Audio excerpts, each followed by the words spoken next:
monster. I'm your number one fan. Now clear your minds. Notice what scares you. It has from the very beginning. You know, it's Halloween.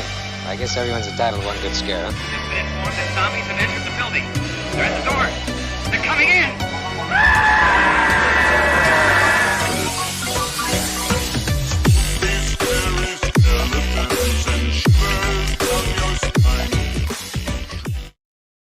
Hey everyone, and welcome back to another episode of the Midnight Monster Corner podcast. I'm your host as always, Corey, and alongside me is my good pal Tony. What's going on, brother? Not much, dude. How you been? I've been good. And alongside him, we got our special guest again, Mr. Wesley Hammond from In the Pit podcast. What's going on, man? Oh man, you know, just fucking rocking and rolling. Yeah, dude. Yeah, how you guys doing? I'm doing good, man. Doing good. It's been a long week already, and it's only Tuesday. Right. I know, dude. I've only worked one day, and I'm feeling the same. I got my ass kicked. I go back to work tomorrow. I haven't even started my week off yet. Oh man. Unfortunately, I got the next 3 days off. Oh man, that's sad. For you. But I get the entire weekend off coming up, so Weekends are Yeah, man. You go catch up on all the house chores. Yeah. That's yeah, more time off means more stuff to do. More Right. stuff on the to-do list. That's why I said I've been staying busy. So actually, I need to kind of reiterate it. So I actually say that, you know, you're from the podcast, but it's actually both of you, right? Yes. So yeah, so you guys are both hosts. So I should be like, I got the two guys here from In the Pit. Yeah. We got to get you to jump over, man. Yeah. About to say. Yeah. Yeah, I got a song in mind, so we'll kind of trickle those out there, and if anybody enjoys this channel and you two guys, when Corey comes over, man, check it out. Definitely. Be fun, dude. A lot of conversations and a lot of good discussions on. I mean, we kind of did a little different approach last time, with a different because we were doing Iron Maiden album and we started going into more. I guess we can kind of say the Mastodon album, Right. was off of that. So yeah, that was pretty cool, man. A little change of pace was good. Yeah, but kind of keep it fresh in the brain. Yeah, exactly. That's it. That's awesome. And so, are you guys still on board for getting out by the end of this month or the start of next month? Yeah. So the way it's looking, the first Friday in December. Okay.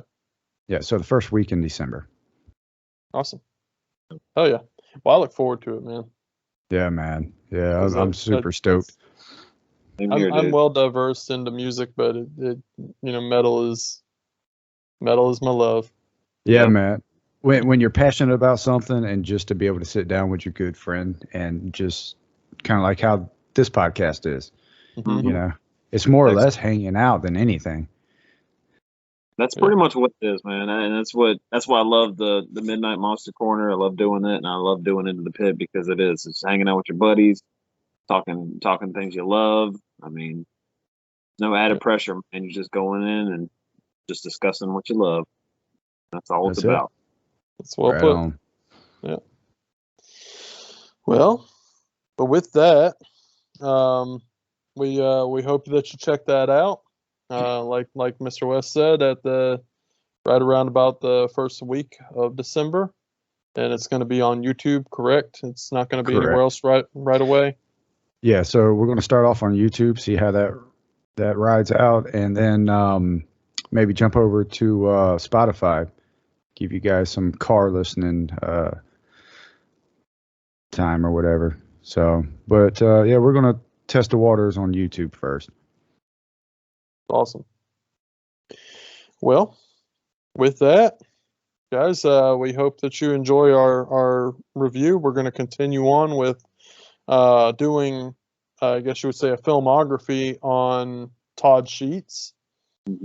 who's the director of this film that we're currently doing. And Tony, what film are we covering today?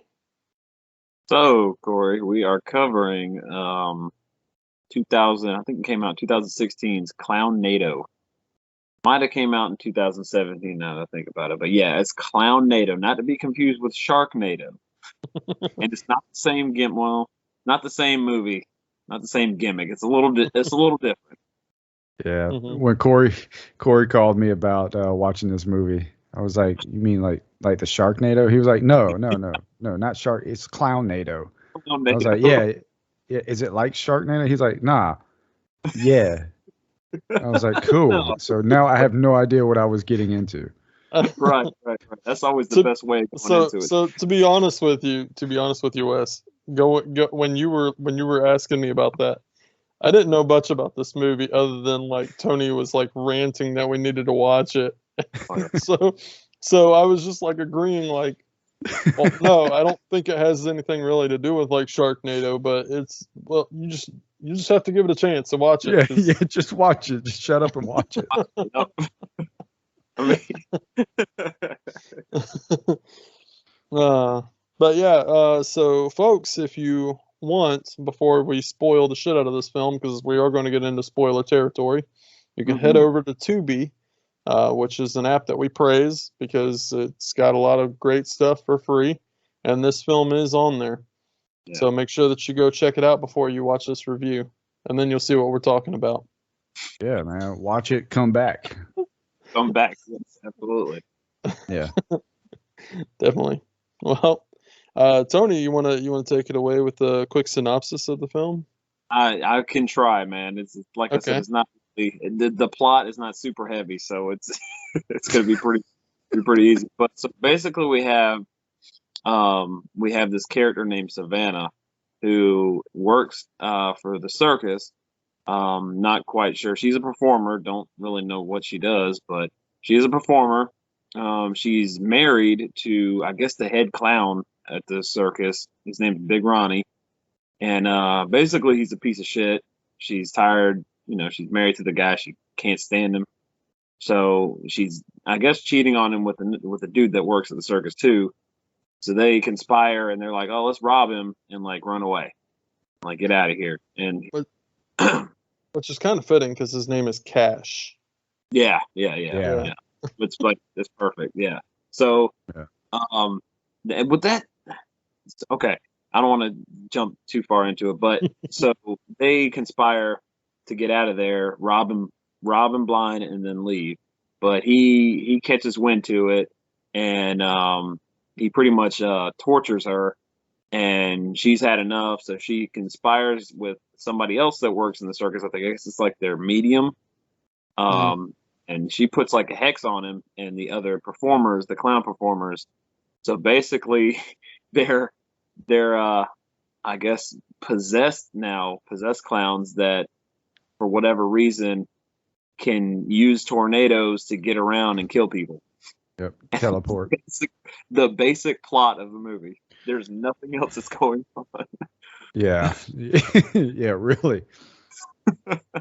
Yeah, it's just that. It's literally, so the cyclone is a way for them to get around, and they are, would you say they're demonic at this point?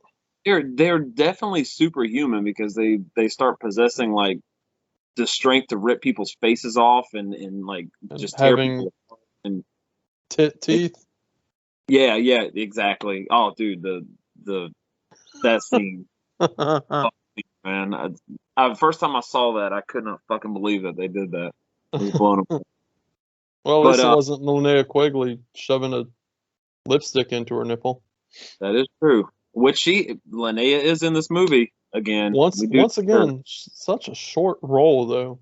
Very small cameo. Like she only had maybe not even 5 minutes of screen time. Gone. Like she's the head of the or she runs that strip joint. She's Spider. Oh, the bar. Yeah. Spider. Spider. Yeah, Spider. Yeah. She played Spider. Which I like to say that bar. Oh man, that was very interesting. It was like a strip club, but it was more like a bar. One stripper Literally a stripper on the bar stripping on the bar. on top of the bar while Yeah. people are good stuff. Yeah, Yeah, I like the fact That that was she was pretty like cool. maneuvering her legs around people's drinks. and You're shit. right. She's really good at her job. She didn't knock Hey, one person. this place had Yeah. the best Italian steak. Yeah.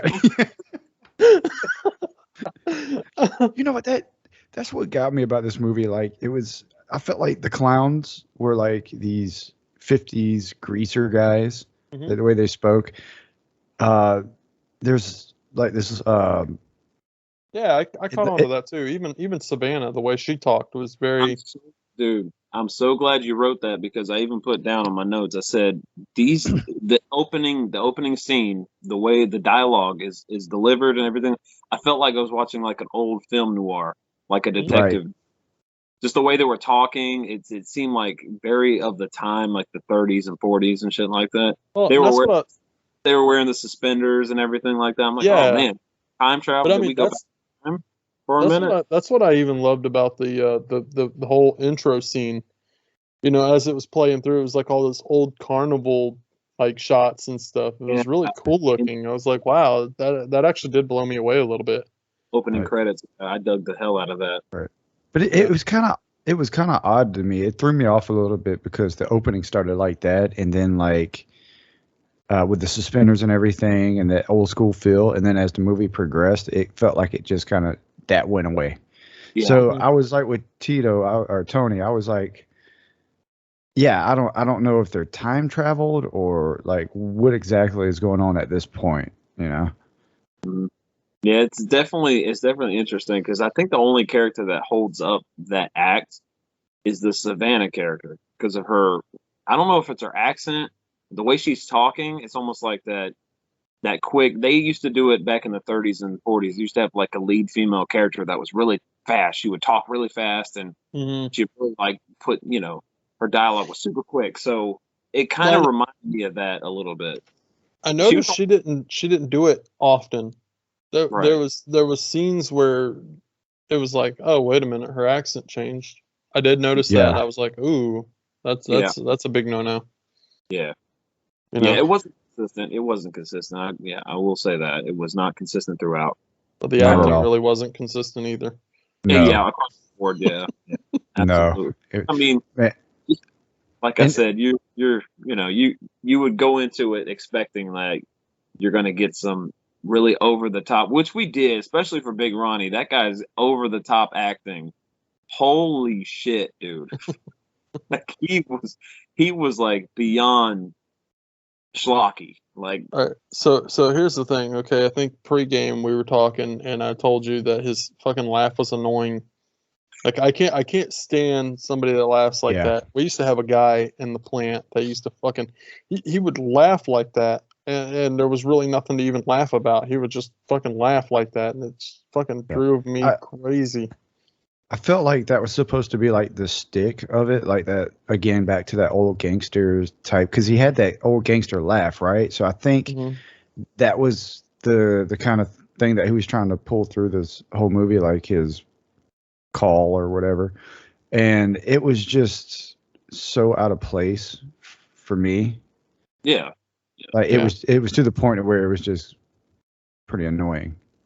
well, if they kept with it, like they didn't go down this route, but and it would have been hard for a low budget movie to go down this route, but if they made it a period piece that took place in like maybe the 40s or the 50s, then Mhm. yeah, it would make sense for that to further escalate. But they didn't. So the fact that it was only really two characters that were doing that, it was kind of odd. Yeah. Mhm.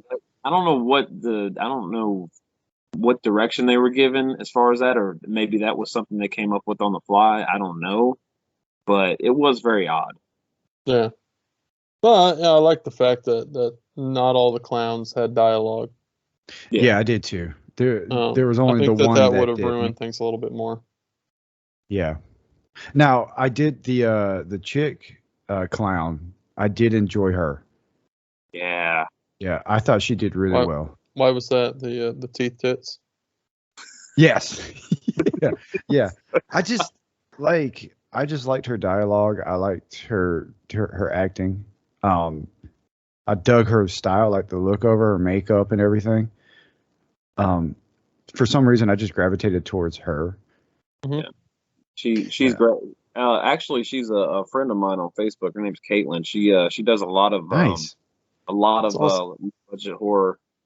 She works a lot with Sean Donahue and stuff like that. She's done Death Escort Service. Yeah, she was in that. She's done a lot of stuff, man. But she's a really cool chick. So yeah, I feel you, man. The first time I saw this movie, I gravitated to her character. I think her name is Satchel in this movie. Yeah. Yeah. Yep. Got a little bit. Yeah, she's got a little bit of dialogue, and Yeah. even she's like, because she kind of reminded me, because she's like, oh, here comes the boss. That's Yeah. shit the sisters used to say. Like the way Yeah. she said it. And I was like, okay, maybe they're trying to channel something here, because the rest of the clowns felt like the heavies. They were just there to push people The around. muscle. And, Yeah. the The muscle. muscle. Yeah. Yeah, because even there's a scene where Autumn, who's the gypsy, I guess you will, or whatever of the group. That was it. She when she met her demise, uh, Big Ronnie comes in, and then he says, "Don't worry, I brought the boys." Yeah.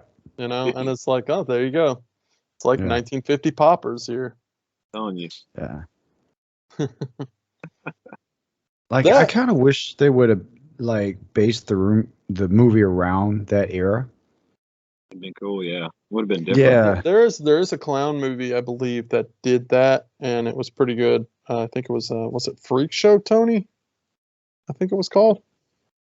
I think it was called Freak Show or something like that. But it was based around. I remember where it was pretty much just that. It was the freaks of the carnival, like a 1950s carnival. So that was pretty cool. It was something like that.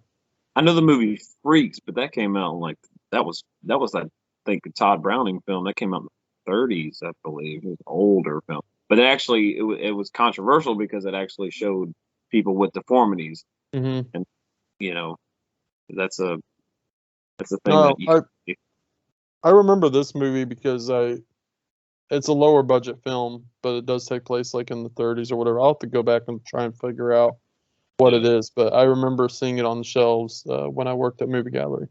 Oh, okay. So it was around that time period, like 2008, 2009, somewhere around in there. That premise doesn't sound familiar to me. Yeah, if you find out, let me know. I'd like to check that out. Yeah, I'll definitely look into it. Like I said, the premise is cool. I like the premise of that. That would be cool. Like a period piece, like in circus and everything like that would be a really interesting avenue to go down. Yeah, definitely. I would like to see like the gang of clowns against the mob. Oh yeah. Like just like that dynamic, because the mob is the mob, but like kind of like the Warriors type deal. Like that, yeah. So you got like demonic clowns, or like stepping over the mob's turf or something. Wait a minute. Okay, so are we talking like Freddy versus Jason at this point, like this? Yeah, I guess you could just trying say to get that. the feel on what you're saying here. Like Godfather meets circus clowns. Right. Okay. Right. But like based in that time period, so like all that dialogue and style and everything. Oh, that would be sick, dude. Steve Giggles, don't make a monopoly. You can't refuse. Yeah. Oh, you dirty rat. I'm a dirty clown. Yeah, man, you can mine so much off of the dialogue. Oh God. They need it. You know what they need to have? They need to have Papa Corn. Oh yeah. Papa Corn gets what he wants. One that you have to check out, dude. Yeah. Have you seen that? Have you seen that Circus of the Dead? No? Oh yeah. No. Go check it out. No. Man. Yeah. Oh, that's a good one. That's a great one. I will say so far I am enjoying watching these horror flicks. Like I like horror movies. I'm just not like into it like you guys, but the recommendations are awesome and I'm having a blast going through them. Hell yeah, dude. It's fun. Glad to hear that. Yeah. That's awesome. Well, speaking of that, speaking of like horror movies, did you see in the opening in Big Ronnie's office? Did you see Mario Bava's Evil Eye poster on the wall? It was very prevalent on the wall. There was a couple of times the camera panned and it was like in the shot, and you can see it. And I'm like, oh fuck yeah, dude, that movie's awesome. I'm gonna have to go back and watch that now. Yeah. Because no, I didn't pick up on it. I know how you are with posters. You like to kind of check out the backgrounds and stuff. I'm good about pointing shit out like that, but yeah, I didn't pick up on that. Wow. Those little Easter eggs. Yeah. Mhm. Oh, Corey's great about that, man. Speaking of the camera shots and angles, what did y'all think of the camera angles on this? Well, it almost like, so I wrote that down. Todd Sheets, he likes to do close-ups on his actors a lot. So I noticed that. A lot of the framing, and then it almost seemed like he did Dutch angles.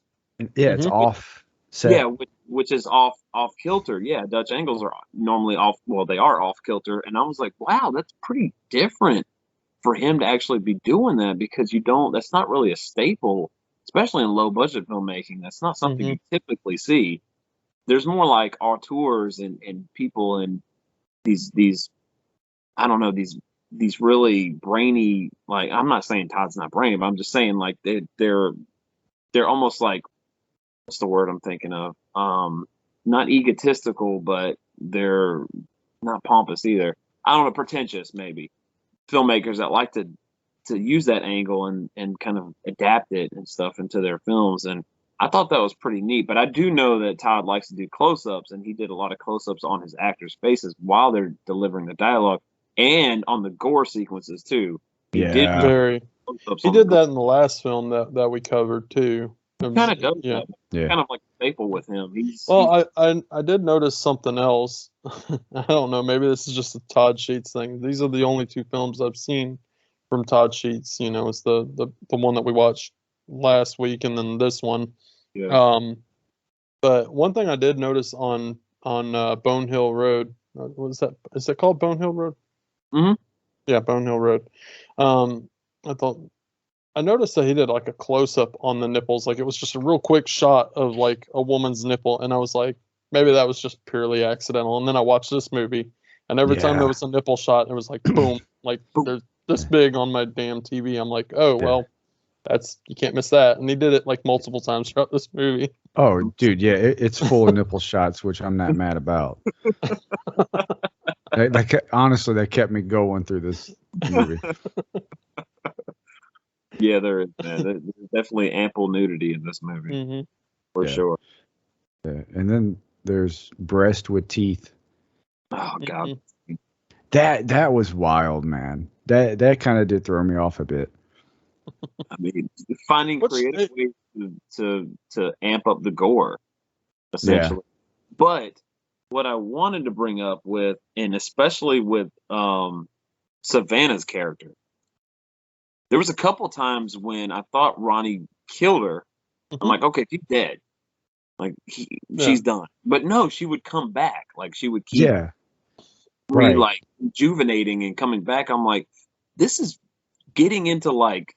And then she had the fucking things on her hand, like she had a nub because her hand got cut off, and she had those fucking things on her, like a not spork, but a fucking barbecue fork, and then something else, like a knife or something. Yeah, it was a knife. It reminded me of like a Quentin Tarantino type deal. That's what there was a scene that did. Okay, so I'm gonna stop you there, Tony. So to better explain why she kept coming back to life. There was a Frankenstein moment in the movie. Okay. With the heart. He took her heart out, and then he said that she had a block of ice, so he literally stuck a block of ice in there. And then as soon as he was like basically putting her back together, he lifted up his hand, and then a bolt of lightning hit him and went into her body. And so it was like a Frankenstein moment, and that's why she kept coming back. That might have been like a quick scene, and I missed just that moment, because I do know that he took her heart out, but I missed that part. Didn't see that. Okay. You explained that to me. All right. I appreciate it. And then the paid homages. So basically with her sticking that shit in her nub, That was done on Child's Play. Yeah, Ooh. yeah. If you remember. Yeah. Yeah.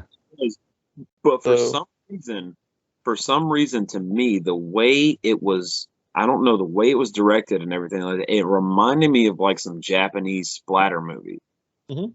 some Machine Girl or some Meatball Machine or even Tokyo Gore Police, like that kind of stuff. That's what that whole thing reminded me of with her character. I'm like, we're getting into like Japanese splatter territory now. Yes. Well, and then to backtrack with what Wes said, that does make total sense because the scene where Bambi. So at this point they left the diner and then they had that pretty much big fight with the clowns in the street. Mhm. There was a shot where Bambi just out of nowhere just started kicking ass, and she Yeah. was literally kicking the Yeah. shit out of them, and it reminded me of the scene. Oh God, what was that movie? It wasn't Death Proof. What was the other movie? Was it just Grindhouse? It might have been just Grindhouse.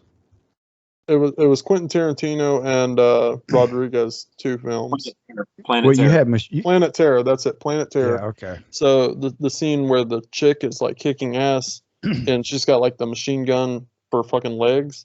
Yeah. That whole scene right there just kind of reminded me of that scene. And I was like, huh. Which I think is funny because I think, see, that was Robert Rodriguez's film. Quentin did Death Proof. Hmm. But I think, don't quote me on this, I'm not 100%, but I remember hearing that Robert Rodriguez did that or put that in there because of like the influences of the Japanese splatter. Like they would do crazy shit like that. So I think he incorporated that because he's kind of paying homage to those films in particular. And that's what it reminded me of too. I was like, as soon as that happened, I didn't catch that because I saw this movie before and I didn't really catch on to that before. But this time watching it, I noticed, I'm like, man, this seems like he's kind of like harking back to that era because they don't really, I mean, I haven't seen a movie in that genre in a long time. Not that they haven't released one like that in a while. Mhm. So maybe it's like, I don't know, harking back to it like, hey, you remember when these movies were a thing? You know? Oh, well, I won't let you forget. I don't know. I don't know if Todd Sheets is a big fan of that stuff or not, but I thought that was pretty interesting. Which I mean kind of makes sense because even like the sequence when like you know, like because at one point I think even Big Ronnie has like a mouth or something on his stomach. Yeah. With like he giant does. teeth. Yeah. That scene right there, because I believe doesn't Elvis shove his hand in the mouth right there? That scene reminded me of the piano scene from House. Yeah, dude. Yeah, there was a lot. Which is a Japanese gore film. Exactly. See, dude. I think there was a lot. I think that was intentional. I don't think that was unintentional because there was like a body horror element to it, and not like a Cronenberg body horror, but more like a Japanese body horror. That's the feels I was getting because they do crazy shit like that with like mouths opening up and like just that kind of shit. Like they do Literally it all. eat a whole fucking arm. Exactly. So that's I'm glad you brought that up too, man. That's cool. So what kind of movie would you clarify this as? It's almost like you take kind of the revenge plot because there was a revenge plot in there. Mm-hmm. It's body horror. It's a slasher film. It's almost a supernatural slasher film. So there's really it's really like you take a lot of different subgenres and throw them all into a blender, and you just blend it all up, and you just get this because it's a lot of different categories, really. Which is I'm kind of curious to watch some of his other films now because this was exactly the way it was with the last film we covered. You know, because at one point it was a werewolf movie that turned into a slasher film that turned into a cannibalistic film that turned into a werewolf movie again. And before that, it was like a family drama. So it flip-flopped genres back and forth. It wasn't a standard it wasn't a standard genre. It was a Franken genre almost. You know, So, that was a That was the thing I realized with this movie. Like it bounced around. Mm-hmm. It really did. It bounced around a good bit, to the point where it was like if I wasn't paying attention, I came back to it and I was like, I don't really know exactly where I'm at right now. I'm not following right now. Yeah, exactly. Right. Yeah. It was an oddball of a film, that's for sure. It is. It is. It definitely is. This is this is Todd's odd one for sure. Yeah. I don't know, man, but there were some lines in this movie that absolutely fucking had me dying. Like I lost my shit when they kept calling the waitress Flo, and she's Flo, like, I'm not, "Oh, bitch," she fucking lost. even to her last breath. My name's not Flo. That kill was probably the gnarliest kill in the movie. When she got like wishboned, when they pulled her apart. Oh yeah, dude. Yeah. It's fucking gnarly, dude. Some of the kills were amazing. Yeah, the gore in this movie is pretty over. You know what I mean? Yeah. Which and I'm noticing this with Todd, he does kind of pay homage to different movies. That was an homage to a Lucio Fulci film called Demonia, when there's a dude that gets pulled apart, kind of in the same style, and it was fucking gnarly too. So he does, man. You can tell he's a fan, and he likes to sprinkle a little homage here and there to different movies in his film. So that was pretty cool. I did notice that as well. But yeah, the gore is fucking awesome. Gore is great. And it's really like visceral gore too. It's like nasty. Well, of course it's nasty, but I don't know. It's like wet and like fluidy and very wet, disgusting, very chunky. Yeah, it's another good adjective. It was definitely very gelatin. Gelatin, yeah. Especially when they were like squeezing organs and just squishing them in their hands. Yeah. Like, wow. Yeah. Or like when they're trying to eat it or bite into like the hearts or something. The first scene where they're hacking up Cash. Yeah. That scene right there. It was almost like he changed his clowns instantly. Yeah. Because he was like, we need to hack up this body, and so they were kind of off put by it. At first they didn't want to do it, and then they started doing it, and you could tell they were just enjoying themselves. It was like a bunch of kids with Play-Doh, and just shit was going everywhere. And one thing that I really liked was the close-up shots with the bald clown, when like he would like sit there and dig a knife in, and he's like laughing, and it's just like blood's just spurting into his face. Yeah. Really unnecessary gore at that point, but it worked. A lot of liquids. Definitely fluid. You can tell these people were very sticky after shoot. Oh yeah. Yeah. And I just want to go on record to say I loved Black Elvis. Oh, I did too. So great. He was one of my favorites, man. He said the best line in the whole movie. What was it, Corey? Can I say it on here? I don't know, bud. My black ass don't feel safe at all right now. But that's true, though. That's a quote. I had to pause the movie because I was cracking up so fucking hard. That guy, that actor, is a Todd Sheets regular. He's in a lot of his films. And the one we're talking about doing next week, he's in that one. And my God, every fucking line from him is gold in that movie. He is fucking hysterical, dude. So funny. I kind of wonder if he kind of ad-libbed some of that shit. I think he does. I think Todd gives him like free reign to just say whatever the fuck he wants. He's like, dude, you're funny just in general. So I'm not even going to write you like dialogue. You just say whatever the fuck you want and it'll be okay. Like we'll roll with it. Yeah, he was by far one of my favorites, man. I love that character. He was awesome. But if you notice, like in certain scenes when they're like, and when someone's given like a line of dialogue or something, he's in the background. He's just like, just looking like this, zoned out and shit, like not even paying attention. I like the fact that like every time somebody would roll up and realize that he's dressed up as Elvis, they're like, "You got a lot of balls in this town Yeah, doing yeah. that." Like I wondered. He's like, "Can a brother like Elvis too?" Yeah. I mean, he's not lying. He's not lying. He's not. Oh, so Everybody good, man. Elvis, man. Soon as I saw him, I was like instant, like, yeah, this guy's gonna be awesome. Yeah, it's one of those things where you see him in that outfit, and you're like, "Yep, I'm with it. I'll roll with Yeah. that." And then the little like I don't want to call him redneck guy that he was with, little country boy. Oh, Hunter. Yeah, Hunter. Like I said, this movie's so crazy, man. You got the clowns that are 1950 greasers, then you got Black Elvis, and then you got old country boy, and then you got chick from I don't know, from Coney Island or something. You got a stripper. You got, a stripper.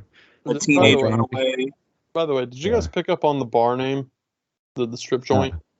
No, what was Stinky Pink. Stinky Pink? Stinky Pink. Oh, nice. It had it. I was like, oh, that's a great title. Stinky Pink. I wouldn't go to that strip club. No, I would not. No. But they weren't known for that. They were known for their Italian steaks. Yeah. He wanted that damn Italian He steak. wanted that fucking steak, man.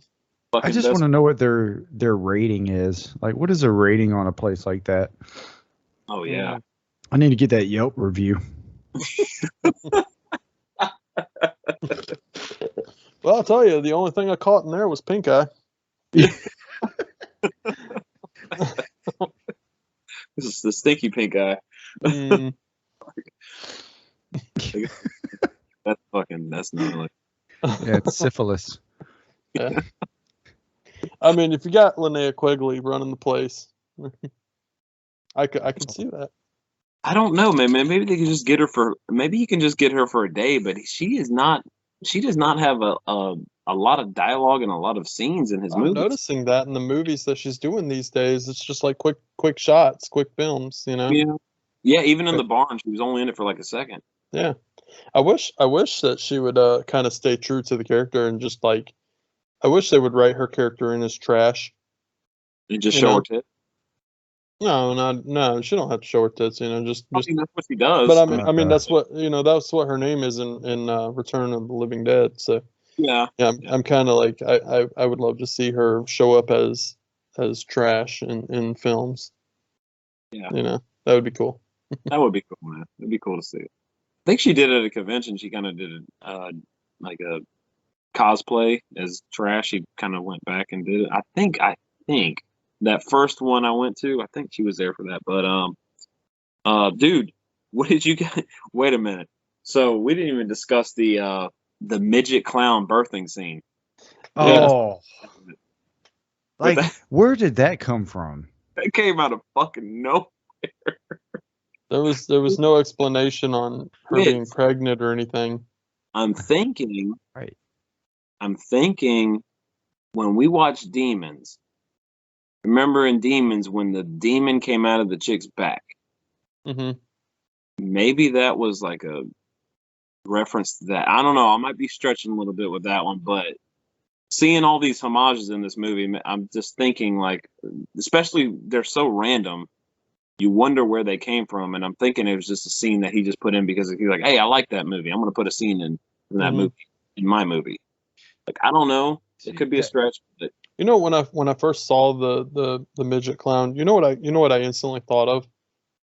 I was instantly like John Leguizamo from Spawn. Okay. I thought you were going to say. Yeah.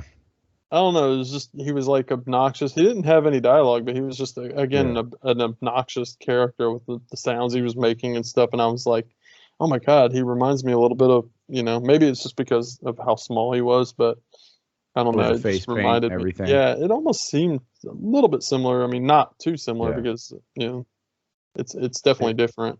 Well, I thought going with that, I thought you were going to say the midget clown from Circus of the Dead because he looked just like. As a matter of fact, I even thought for a minute, I'm like, is that the same actor? I had to look, because I was like, Is it? look, they look very similar, and it was around the same Yeah. time. I'm like wondering if he got the same actor, but I don't think it's the same actor. I think it was just a coincidence, but That would be interesting to look into, though. But of course, with this film, with it being, I don't know what the budget was for this film, but it Not a seemed like lot. it was a lower budget. But it was such a film. but I would imagine, because like I looked on IMDb and there's like hardly any pictures on any of the actors, so especially the clowns. There's no trivia either, really. I think there's one tidbit of trivia on it, and that's about it. So really, you don't And have a lot of. Was there only 3 clowns? Mm-mm. There was I got them There's- written down here. There was a total of 5 of them, 5 not clowns. not including Big Ronnie. You had Chuckles, Satchel, Yeah. Shrinky Dink, and Papo and Wizzo. Oh, okay. Very clown names. Very clownish names. Yeah, Shrinky Dink. I love like it. the whole thing where he said something about Chuckles, and he was like, and he goes, but my name is Chuckles, and it pans over to a different clown. Yeah, those are nice little moments of comedy. Yeah, Like, it was a fun I laughed movie. a lot. I swear to God, when the midget clown was chasing them in the parking garage, I was fucking dying, dude. I was laughing so hard. Just the way the shots were framed, and you saw them running, but they were like lazily running. It was so fucking Yes. fun. And he's riding Yes. around on his fucking scooter thing. I was fucking dying. That That's shit what I mean. happened. Like, this movie is just all over the place. It really is. It was like I had no idea that this grown midget was going to birth out of this dead chick. I had no idea.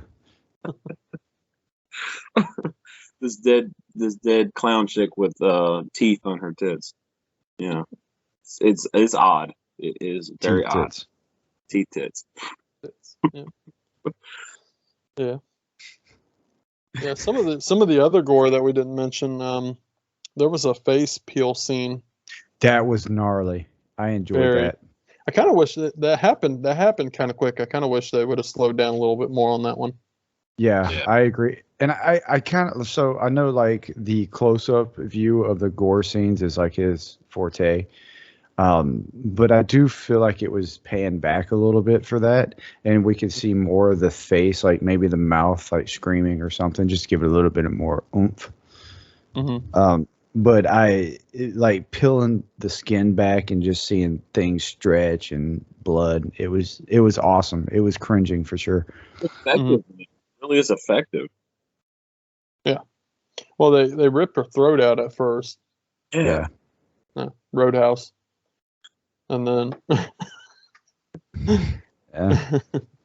but yeah, and then what really stuck with me was when they pulled her face off, you could see like the bridge of her nose and everything. It's like, wow, it's really effective. Yeah, those little details. Mm-hmm. And that One of the kills, the chick collected the faces too. You can see she had like on a backpack or something. Yeah, she was collecting faces. Yeah, I did notice that. On a fucking satchel, and her name is Satchel. Yes, Satchel. That's why. Mm. Oh, look at there, Mm. putting it together, guys. Yeah, man. She had a fucking satchel with faces on it. That's pretty That's cool. Man. I didn't want her to die as soon as she did. Like I could have used Yeah, more I of her. didn't either. She's awesome. Mhm. She's a I- super. And I just, she looked cute as hell in the clown makeup. I was like, I just want more of her. She's got a personality. Mhm. We need her in the movie.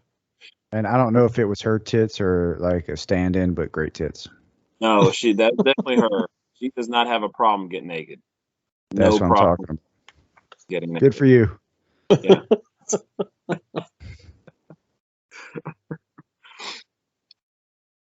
Oh, Yeah, that's great. I'm with you though, Wes. Man, this movie it fucking bounces around everywhere, man. It just Yeah. there's constantly something happening. It's sometimes it's like, well, wait a minute, what the fuck happened? What I missed? Yeah. Something's Like I checked the notification and I looked like on my phone and then I looked up and I was like, where the fuck are we right now?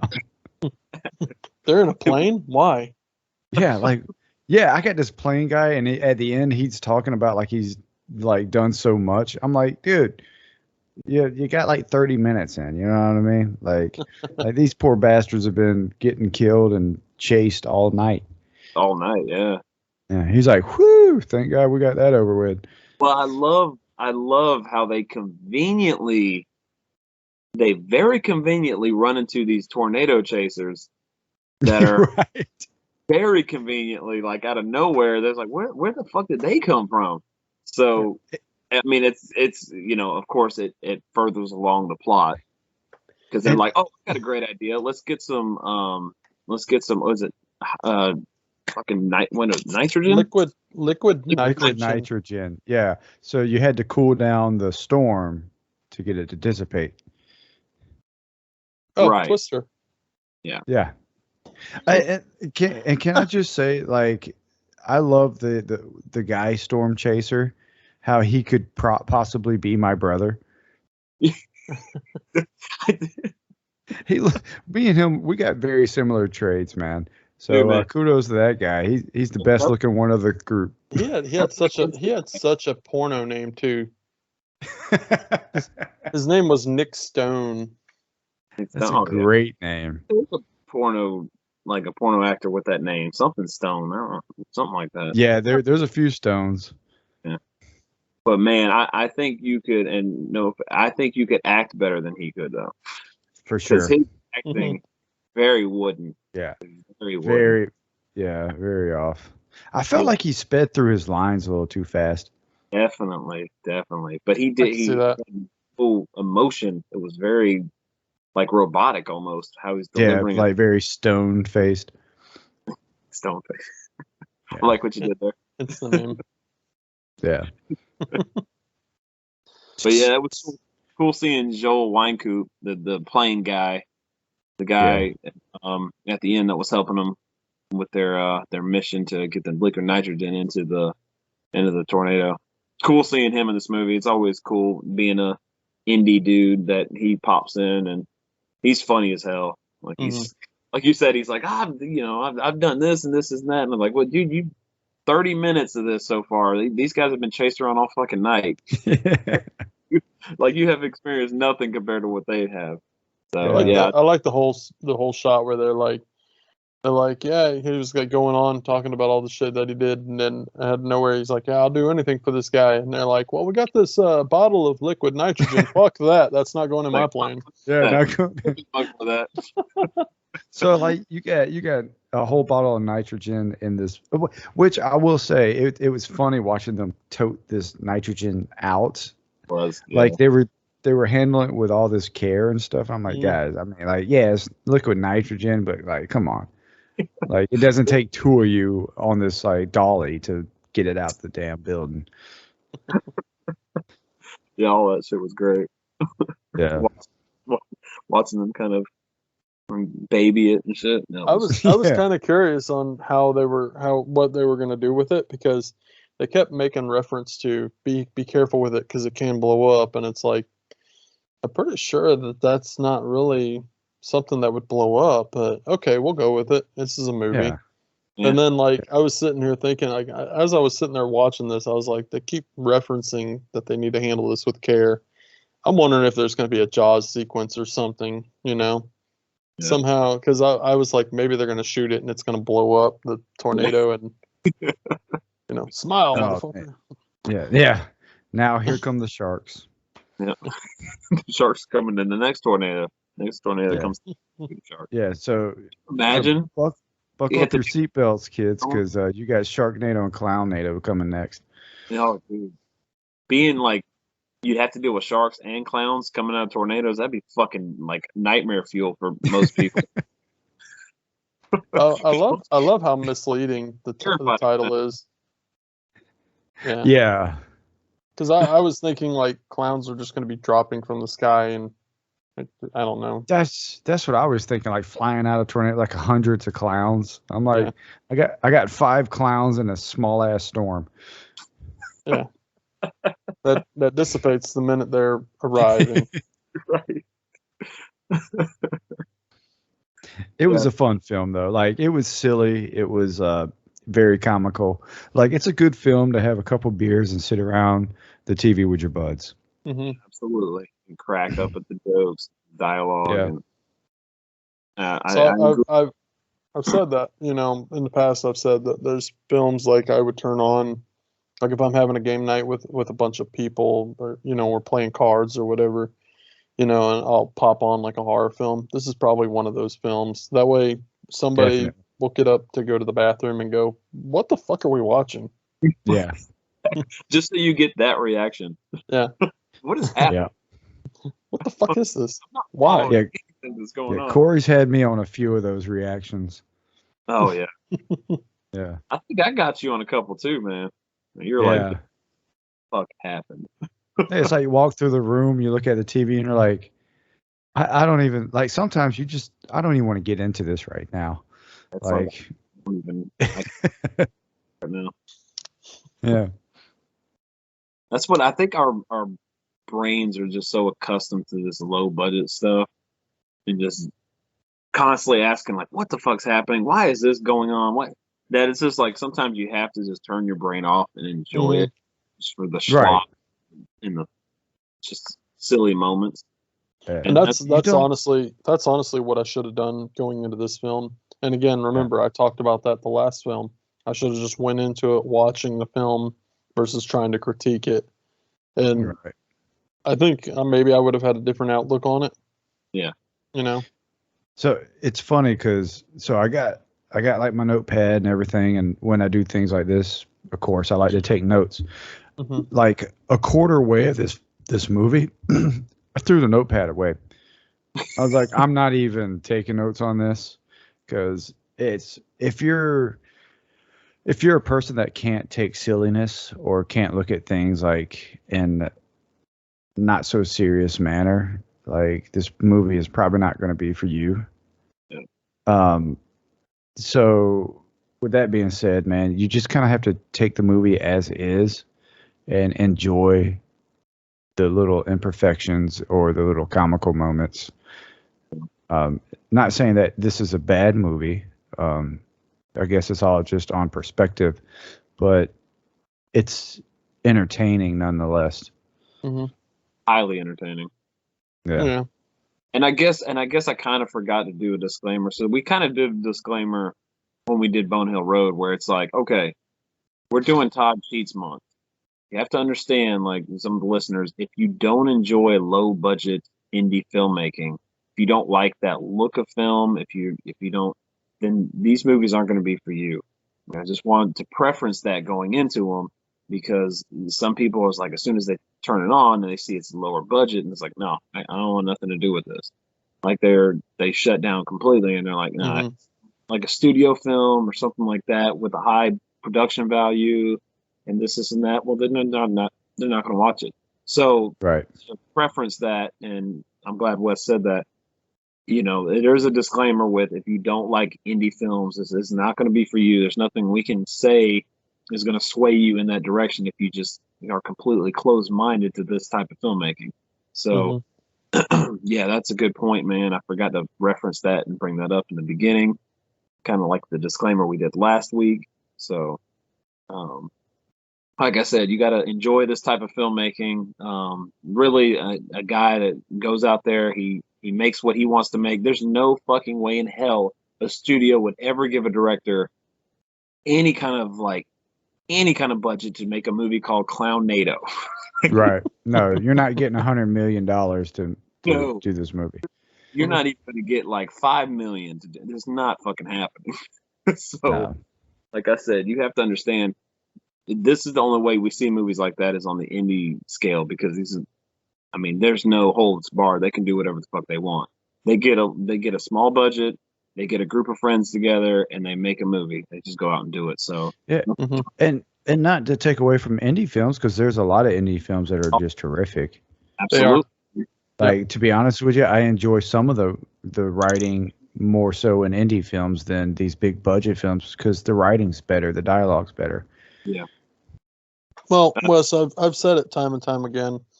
Indie the reason why Tony and I love indie films so much, and this just honestly stems down from us being huge fans of the genre. Honestly, it would be the same as if Tony and I went out and made a movie. You know, Right. it is a film made by fans for the fans. For the fans, yeah. So, Absolutely. Right. you know, that's when I sit down and watch an indie film, that's exactly what I'm getting every single time. This is something that somebody's very passionate about because they ultimately, at the end of the day, love the genre. Yeah. So, you know, that's the reason why we see so many homages, stuff like that. And then, you know, this reminds me of a cheesy B film from the 80s. Yep. You know, something that you can sit down with a group of friends and have a laugh. Yeah. You know. Right. And Uh, there's a group for that, you know what I mean? And I believe that these filmmakers and or producers, directors, they go into this film already knowing that. So Mhm. like you said, it's not for them, it's for you. So it's for their little cult following, which Yeah. there's nothing wrong with that at all. Like Right. some of the greatest movies are cult classics. Oh yeah, absolutely, dude. 100% agree.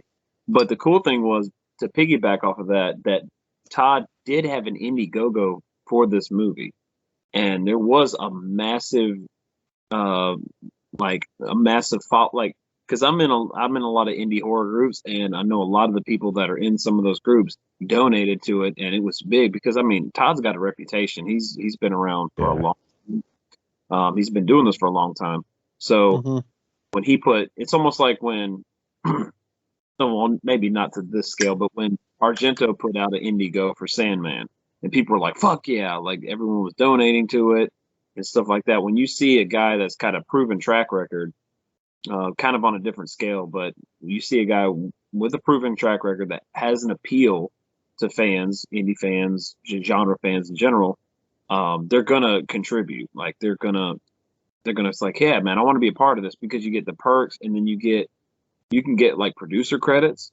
You can see your name in the credits. I mean, it's cool, dude. It's a neat little thing that they throw in there. Yeah. And Mhm. I forgot. It's more personal. Yeah, it's a lot more personal. Yeah. 100%.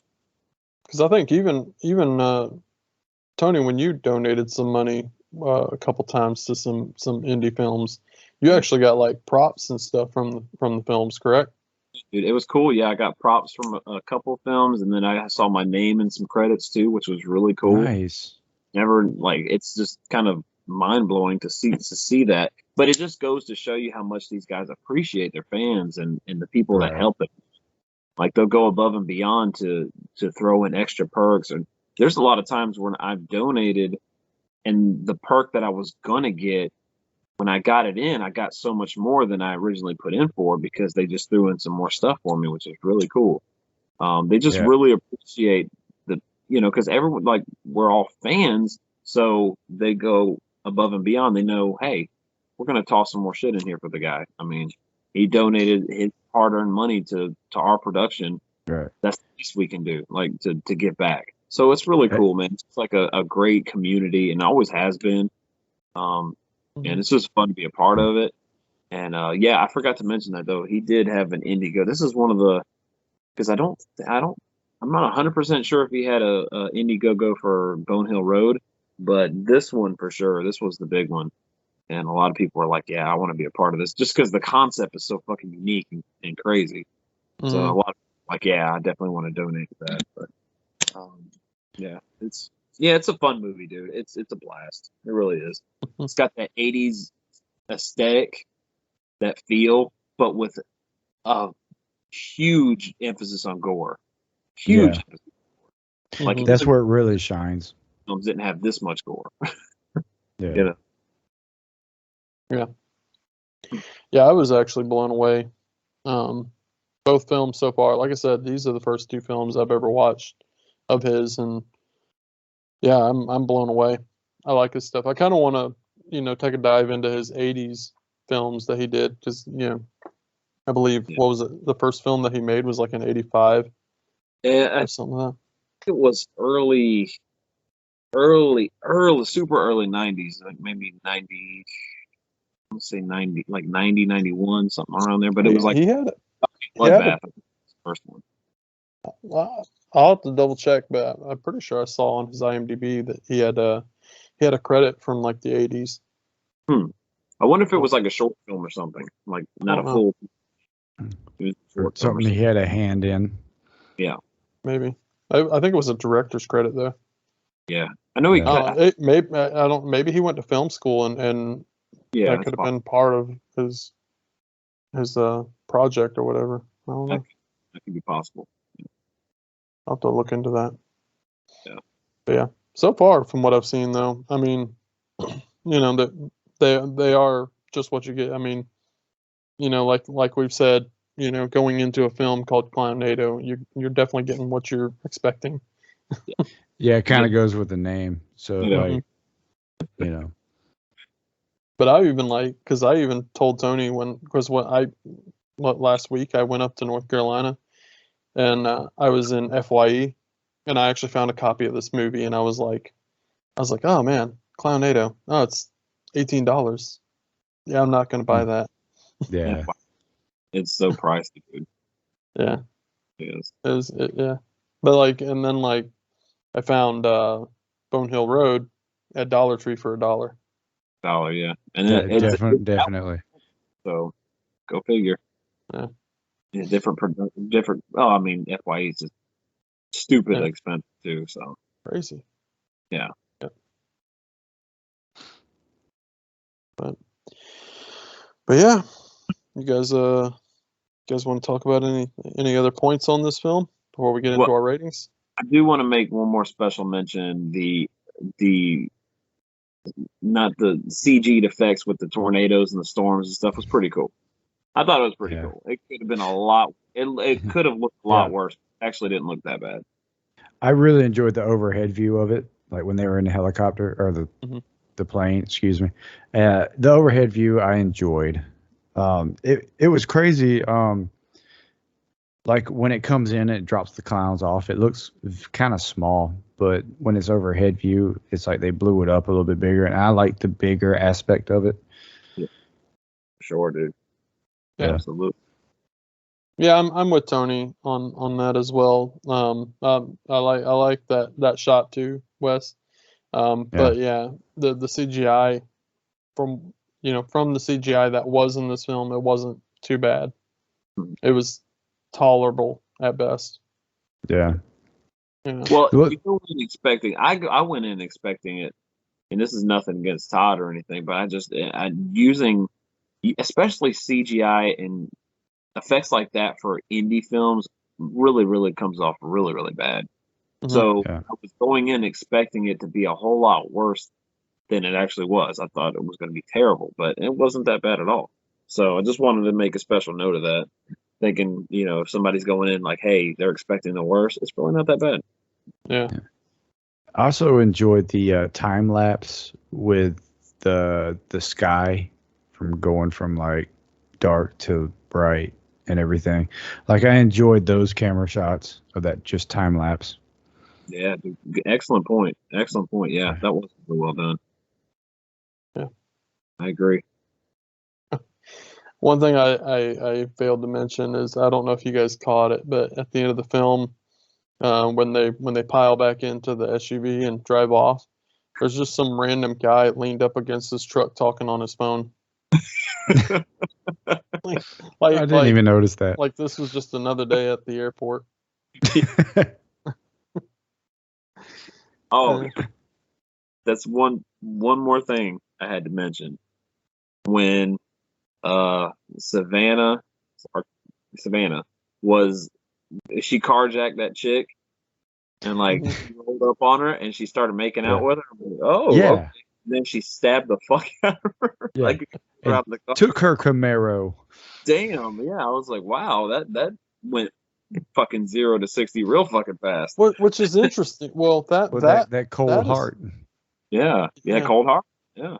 But that was interesting because Savannah puts off a character even when she's like the Frankenstein character, or she doesn't seem to harm anyone but the clowns. Like she wants to go after the clowns. Yeah. But yet she murdered this girl. She could have just yanked her out of the car and took her car. Yeah, just took her car, but she murdered her ass, dude. But it wouldn't have been as fun, man. You gotta have gore. Yeah, yeah. I guess so, but she could have like accidentally hit her with the car or something and then drove off. Now that I'm thinking about it, her character is interesting even in the beginning of the movie when, okay, so Big Ronnie's torturing her. He's got her on the fucking, on this thing. He's throwing darts at her. Mm-hmm. Yeah. Like balloons on her and shit like that. But she's completely, like, well, not completely naked. She's topless, I believe. Yeah. Mm-hmm. There's kids and shit in the audience. What And they're cheering it on. That shouldn't have been going on at all. What happened? Like, oh, this is part of the show. This is part of the show. Like, I don't think that's part of the show, dude. I don't It think kind you're doing that. it kind of it's funny because that sequence when that was going on and there was like an audience and they were literally torturing her in front of the audience, it kind of reminded me of the scene where in Circus of the Dead where he's like, I'm gonna kill your whole fucking family, you know, in front of everyone. Yeah. And But yeah. so I was wondering, I was like, okay, is this more like an adult show, like adults only, like special tickets to get in? But no, Well, they if you keep panning to the audience. There's a little girl sitting right there in the fucking front. Yeah. Every But time. if you remember, like the guy with the beard or whatever, the announcer of the circus or whatever, he said, make sure that you don't bring your kids next time. Yeah, no shit. No wonder. Yeah, I would not be taking my children there. Yeah, no shit, man. I had to bring that up too. I thought that was pretty. Yeah, no, that's a good point because I didn't even think about that. The kids in the audience. She's Yeah. top. Man. She's getting darts thrown at her. I'm like, I don't think that's really something kids. Yeah. do. You don't actually Honestly- see him enter into her boobs, but there is one shot where he's like close up talking to her, and you could see it hanging from her breasts, and it's like, wow. So they were literally hitting her. Yeah. I mean, honestly, I enjoyed that scene. I thought it was a fun scene Because of the close up shots. Yeah, well, just no, because it was like the carnival. You had the balloons, which you really didn't. I guess to pop the balloons, but you really didn't need them. But it was just like he was creepy. That was the first time like you got to see like his stage presence, if you will. Mm-hmm. And just like actually get to see how morbid this character is. Yeah. Which is one thing for me. I wish they would have made. I get that they went kind of a more comical angle. But I wish they really would have put an emphasis on making the clowns scary. They weren't scary. They weren't. Yeah, he was more silly than anything. Yeah, they didn't have sinister, like terrifying moments or anything like that. They were, and I think it would have really been a benefit to the film if they really would have made them fucking terrifying. Mm-hmm. But man, it is what it is. Yeah. Well, and that, and to your point, they taunted a lot too. Yeah. But I guess maybe he was going for where they were like showing them with like teeth in their stomach and shit like that, like the body horror. Maybe that was supposed to be that point where they were kind of monstrous, but I don't know. That's why I had a hard time, trying to figure out what the hell they were, because they weren't ghosts, and the only thing I could think of was even the ritual that Autumn performed. It seemed very demonic, so I was like, well, maybe they're demons. It did go. Well, I think that's the plot description in IMDb, is they say demonic clowns. So maybe that's what they are, man. It was a very demonic ceremony she was performing. Oh man, I even liked the point where she started talking, because I really liked the fact that when she was going through it, and then at one point she went to go say something, and I heard her voice, and I was like, ooh, I think that was very demonic. And then that's when she started talking fully like that, and I was like, wow, okay. And I thought that was kind of a neat touch, because then her eyes kind of blackened and everything else, and she started spitting up like this black blood and stuff. And I drove that emphasis home for that scene. That I'm guessing they're demonic, dude, but they can like possess other abilities, like obviously, like fucking teeth coming out of them and shit, and supernatural strength. Yeah, strength and shit. So I don't know, man. I don't know what. It's kind of vague, really, with that ritual, what was going on. I don't know. Yeah. Kind of thinking about though. Yeah. But those are the only points I had left. You guys are ready to rate this bad boy up. I'm ready. Let you guys have Well, it. who wants to go first? Man, I'll That's go like- first. Okay. I'll go first. So I'm gonna say first that it was like a one-time watch for me. Okay. It's not something that I'm gonna like go out of my way to see again. I enjoyed it just as entertainment value. It's almost an experience. Right, an experience, and I'm gonna give it like a 2.5. Nice, dude. Okay. Yeah, I'm gonna give it a 2.5. Like, I'm not mad that I watched it, by no means. I enjoyed watching it. It's just I'm not gonna go out of my way to go and do it again. So Yeah, I definitely get that, man. His movies are like that though. They're really an experience. I mean, Yeah. it kind of harkens back to like filmmakers that he's probably influenced by. They have very similar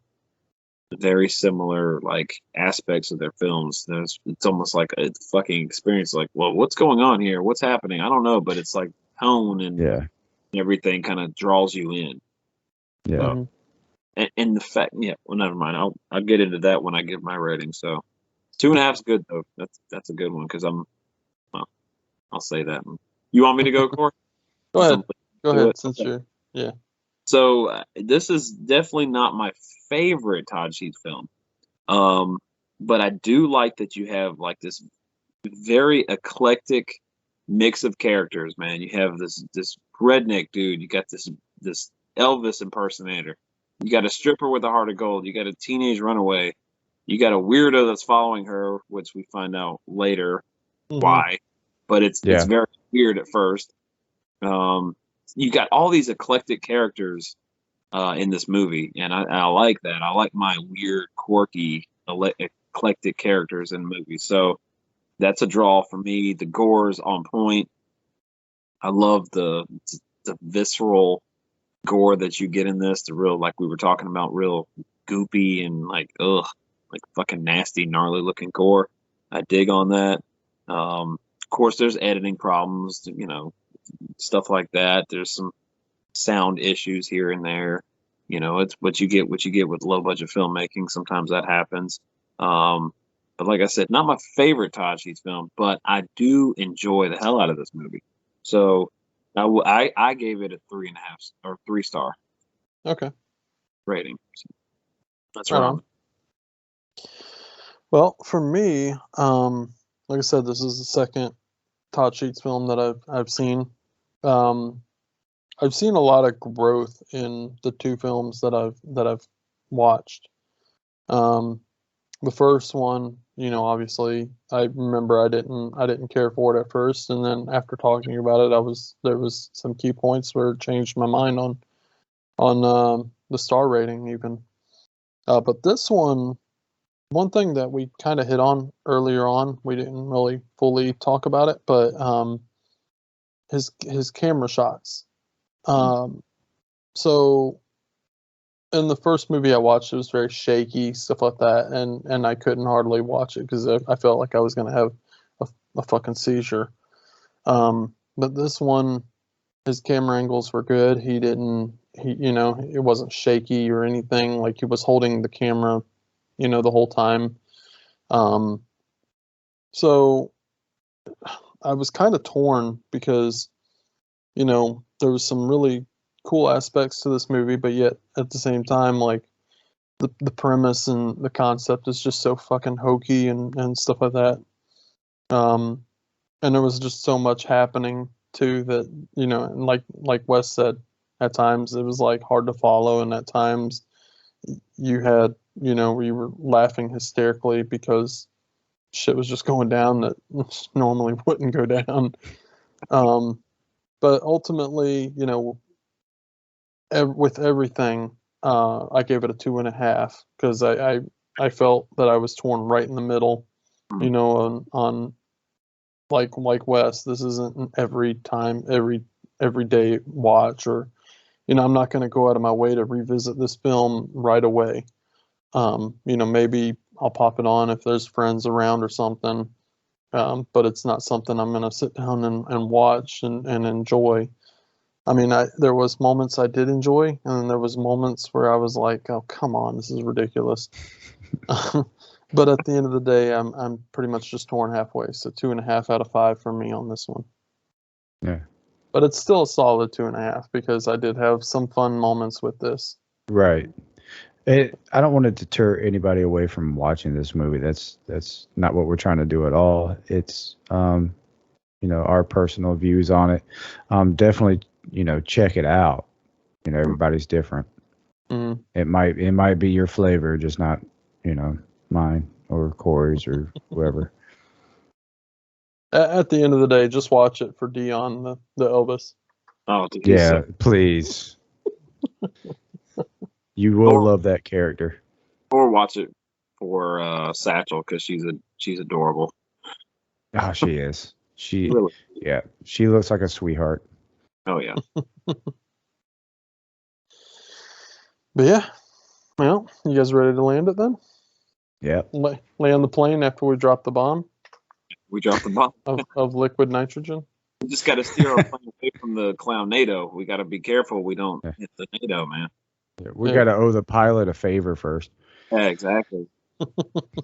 Have to have. Well, if it gets to that point, we'll have to have some liquid nitrogen with us too, just in case. At that point. Yeah.